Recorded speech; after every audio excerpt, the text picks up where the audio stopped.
monotone convergence theorem is an important theorem across analysis, and depending on your level of mathematics, you might encounter a different version of it in different places.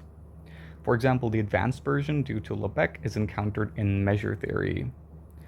But today we're going to take a look at the more introductory version of the theorem that is most likely encountered by students of real analysis in a first-year course on the subject.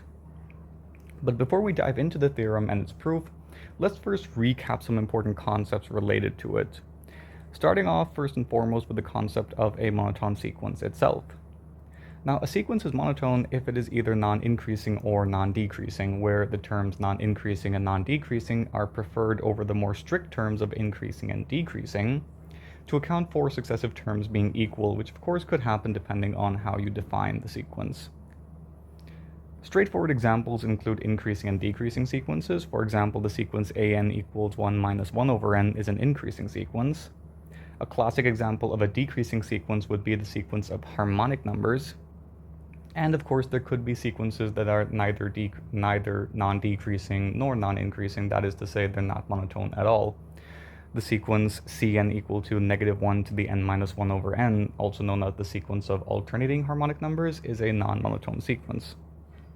Now let's move on to the concept of a bounded sequence. A sequence an is said to be bounded if the absolute value of an is less than or equal to m for all positive integers n, where m is of course some positive real number. Visually, this means that if you take the points of the sequence and you plot them, then they would all lie within the strip of width 2 times m. Examples include the classic harmonic numbers an equal to 1 over n, which by the way is bounded both above and below by the numbers 1 and 0 respectively. Another cool example would be bn equal to sine of n pi over 2, which alternates between 1, 0, and negative 1, hence the upper and lower bounds are 1 and negative 1 respectively. Adding one layer of sophistication to the concepts of upper and lower bound would be the concepts of supremum and infimum. The supremum is called the least upper bound, and it means exactly that. If you were to take any number smaller than the supremum, it would no longer be an upper bound, since there would always be some points above this line.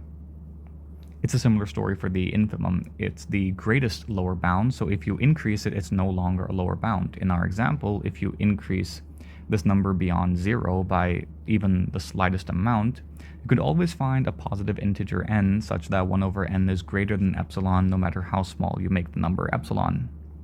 Now, the theorem statement itself is quite nice. What it says essentially is that if you have a bounded monotone sequence, it converges.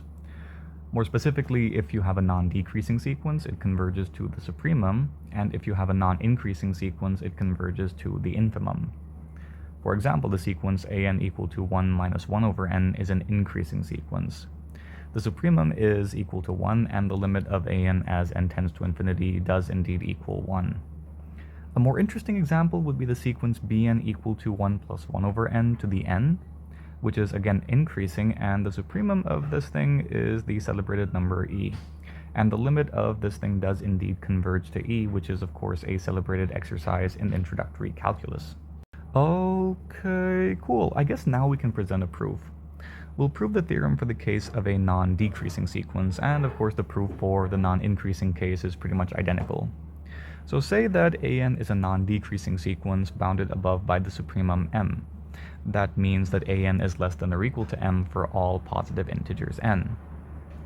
So that means there should be some positive integer n naught such that a sub n naught is greater than m minus epsilon for all positive values of epsilon.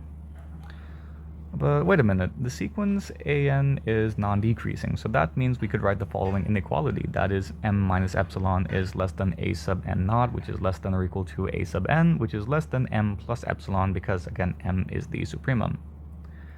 And because this is valid for all positive values of epsilon, we could just let epsilon here equal to 1 over n and get the following inequality, that is trapping an between m minus 1 over n and m plus 1 over n.